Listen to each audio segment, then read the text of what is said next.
Francisco Rivas ha estado aquí en el Asalto a la Razón algunas veces y quise platicar contigo porque la secretaria federal de Seguridad, que es Rosa Isela Rodríguez, dice que los índices de la criminalidad en México han bajado en estos ya 5 años de gestión del presidente López Obrador y afirma que, por ejemplo, el homicidio ha disminuido 17% y en el caso del secuestro el 80%.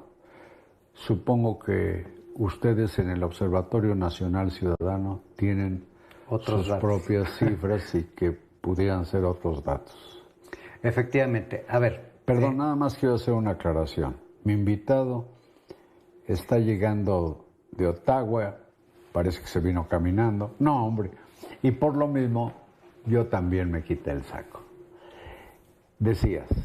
A ver, no, las cifras que da la secretaria están mal explicadas. Nosotros no tenemos datos alternos, es decir, usamos los datos que son los datos oficiales para hacer el análisis del comportamiento delictivo. Son los mismos datos del gobierno federal y los que tienen ustedes, ¿sí? Exactamente. Lo que hace la secretaria para decir que el homicidio ha bajado 17% o que el secuestro ha bajado 80% es tomar el mes más alto de la administración de Peña y compararlo contra el último mes. Y entonces a partir de ahí nos dice el homicidio ha bajado 17%. Omite decir, uno, que así no se analizan los datos de incidencia delictiva. Perdón, tendría que ser el dato más alto de Peña y el más alto en realidad, el gobierno de López Obrador. Pues es que depende qué es lo que quieres comparar, pero digamos que lo correcto para poder analizar cómo va el sexenio sería comparar periodos similares, es decir, los 59 meses que son los datos oficiales con los que contamos de esta administración contra los 59 meses de la administración anterior o de las anteriores. Puedes comparar el mismo mes contra el mismo mes del año pasado, incluso de otro año, podrías decir, si nosotros comparamos en 2018 estábamos así, hoy estamos así. El tema es que precisamente las comparaciones tiene uno que explicarlas y decir por qué estoy afirmando lo que estoy afirmando. La verdad es que esa es una manera mañosa de presentar el dato. Pero el otro elemento que sí es importante, porque eso es un tema nada más de forma, el fondo de la cuestión es cómo estamos en términos de tasa de homicidio, que es lo comparable respecto a cómo estábamos en tasa de homicidio en los otros sexenios. ¿Y esto de la tasa es la parte por cada 100,000 habitantes? Exactamente, de homicidios por cada 100,000 habitantes. Es una manera para reducir la diferencia que puede haber en el cambio poblacional. Es decir, pues obviamente en este sexenio tenemos más mexicanos, que hay más personas que hay en nuestro país que él hace un sexenio. Por ende, es normal que haya más delitos ahorita respecto al sexenio anterior. Eso es lo normal. Pero en términos concretos, ¿qué encontramos? Si nosotros comparamos estos 59 meses contra lo que pasó el sexenio pasado, el homicidio doloso ha aumentado un 14%. Si comparamos lo que pasó en estos 59 meses contra lo que pasó en el sexenio de Calderón, el homicidio ha aumentado un 40%. Y eso solo si consideramos la característica del dato que nos presentan, sin hablar de la calidad del dato. Porque lamentablemente en esta administración la recopilación de información estadística ha empeorado mucho y tenemos evidencias muy concretas de esto. El primer elemento del que estamos muy claros es que los homicidios no los están contando todos. Primero, porque una parte de las personas que han perdido la vida se encuentran en estatus de desaparecidas, y hay que decir que los desaparecidos también se encuentran en máximos históricos. De hecho, en lo que va de esta administración han desaparecido por lo menos 47,000 personas, que representan más del total de las 40,000 personas desaparecidas en los sexenios de Calderón y Peña juntos. Entonces hay más desaparecidos en 5 años. Pero el presidente López Obrador no admite esa cifra. De hecho, envió a estas personas... A los servidores de la nación. Sí, que son originalmente promotores del voto de Morena, a realizar un censo de desaparecidos porque ¿estás seguro de que la cifra es menor a esos 47,000? El presidente se equivoca y ahorita te digo, porque nada más deje que termine con el tema del homicidio, porque es importante.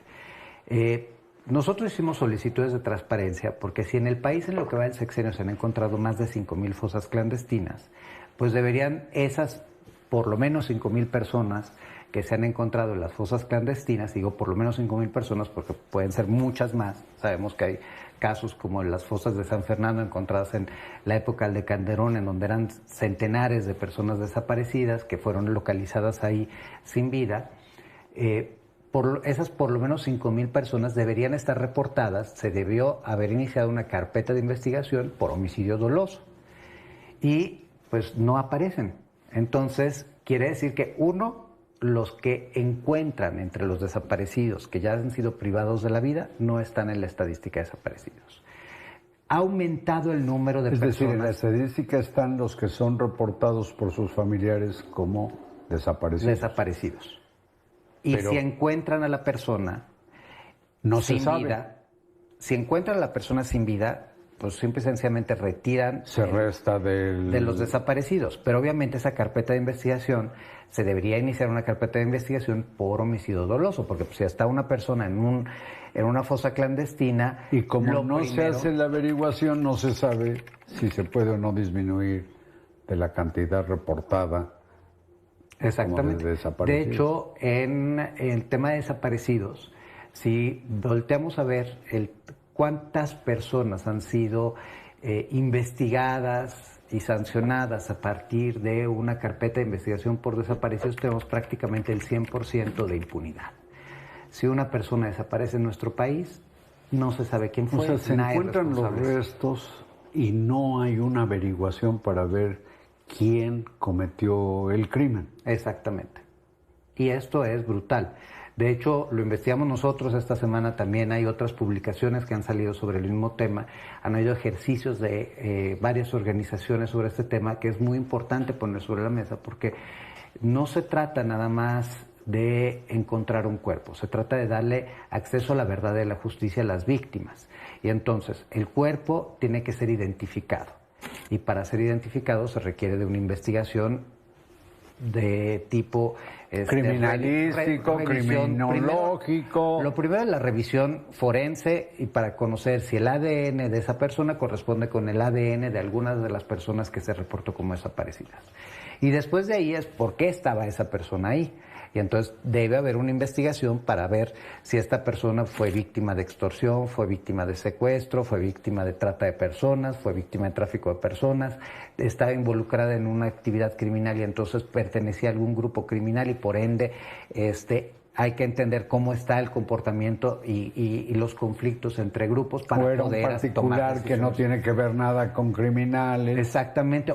O, por ejemplo, muchos, que este es un dato bastante preocupante, en los últimos años ha crecido el número de mujeres, la proporción de mujeres que desaparecen sí está también ligado a temas de violencia de género. De hecho, por ejemplo, en la Ciudad de México, un dato anómalo es que en lo que va de esta administración, de las personas desaparecidas en la Ciudad de México han desaparecido más de 5,000 personas, el 40% de ellas son mujeres. Y es un dato altísimo, porque por lo general la proporción está alrededor del 20%. Entonces, eso debe ser investigado porque entonces también nos puede arrojar una línea de investigación que tiene que ver con cuestiones de violencia de género.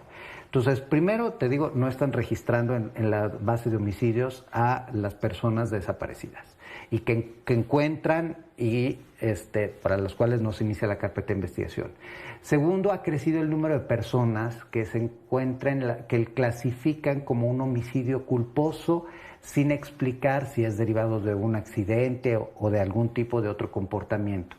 Y eso, pues, es muy sospechoso. Ha crecido el número de personas que se reportan como muertas sin causa. Y esto... Pero eso es imposible. Pues... Cualquier persona que muere, pues es a causa de algo, ¿no? Exactamente. Ahora, puede que tú digas, no tengo todavía los elementos, la carpeta de investigación está iniciada, tengo que revisar la carpeta y entonces a partir de las investigaciones y del el análisis forense me dirán cuál es, entonces reclasifico la carpeta de investigación y le doy pues de nuevo un cauce. Pues ha crecido la proporción de personas que no sabemos de qué murió. Y por último, uno de los aspectos que llama la atención es que a partir de que empieza la supuesta disminución de homicidios, porque hay que decirlo, lo que sí es real es que la estadística reporta que a partir de 2020 empieza un descenso no tan marcado, pero sostenido de los homicidios dolosos. No alcanza para decir que estamos mejor que el sexenio pasado, como te decía, pues estamos más altos que los últimos 2 sexenios, pero ese descenso corresponde con un momento en donde empiezan a crecer una categoría que se llama otros delitos que atentan contra la vida y la integridad personal, que pues en teoría está asociado principalmente a cuando tú incitas al suicidio a las personas. O sea, si yo soy alguien que promueve el suicidio en alguien más, entonces entraría dentro de esta categoría. No hace ningún sentido que estén creciendo este tipo de delitos. ¿Y son muchos esos casos? Son muchos esos casos. Gente de hecho, que provoca que otra no se suicide. Pues no. El tema es por qué entonces se están registrando las muertes ahí. Por eso te digo, a eso que no veíamos antes, o sea, siempre, las fiscalías siempre han favorecido, tratado de presentar datos complacientes, todas las administraciones nos han tratado de marear, de decirnos que van mejor de lo que van, de decirnos que todo se está resolviendo, pero la realidad es que nunca habíamos visto tal desastre en términos de cómo se construyen los datos, de qué capacidad tiene el Estado para investigar los delitos, de qué capacidad tiene para atender a los delitos.